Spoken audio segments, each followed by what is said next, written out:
Finally, insects. They can be a menace, they're usually a nuisance.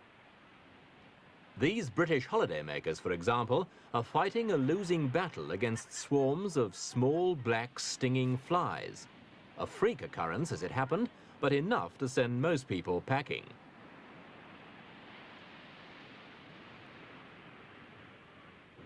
A ruined day out is unimportant compared with the sort of havoc which insects can cause.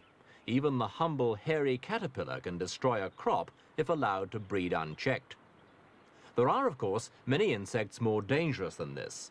Disease-bearing killers such as the malaria mosquito or the tsetse fly, for example. But all insects, whether they threaten our health or our food supplies, are part of the complex cycle of life on this planet, and controlling them is not easy. DDT, the most common pesticide, is attacked by many environmentalists, and in America it's been banned completely.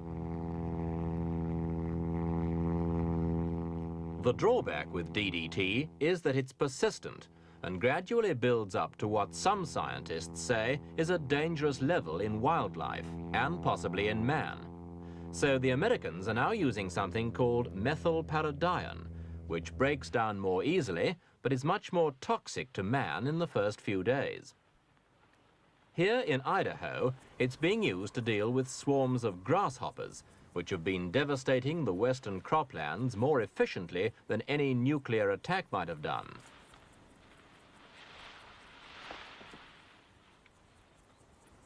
Many US farmers don't like handling the new substance. They claim DDT is cheaper and more effective than any of the available alternatives.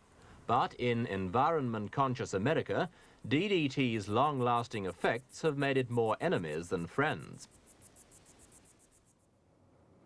Meanwhile, in Britain, scientists have just developed something which may enable farmers to deal with crop pests without using chemicals at all. The research was based on the knowledge that insects, like humans, catch diseases, some of them caused by viruses. The trouble has been finding out which viruses to use. But scientists at Oxford University have now identified 8 which attack insects. 6 of them, they believe, are too dangerous for men to play with. But the other 2 seem to offer a major breakthrough in crop protection. They'll work on insects just as they do on humans, with infected individuals transmitting the disease to others. Among the intended victims are the pine and spruce sawfly, a devastator of forests, and the army worm, which ruins thousands of square miles of precious grazing land in East Africa every year.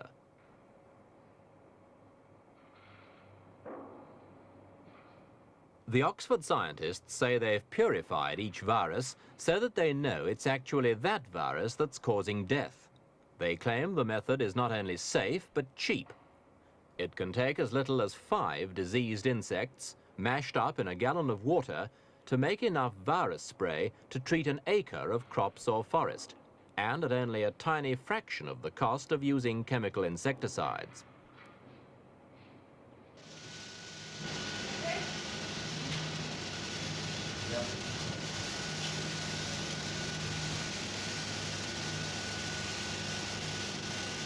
The Oxford program is being directed by Dr. Tom Tinsley.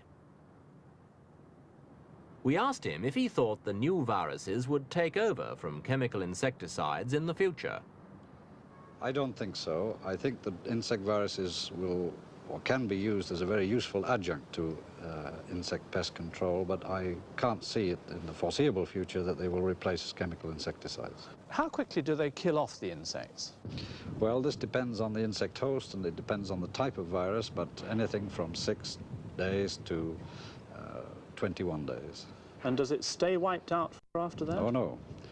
The population will build up again so that you may have to create what we call artificial epidemics every year or every 2 years, every 3 years, depending on the host and the climatic situation. Could all insects be made to be susceptible?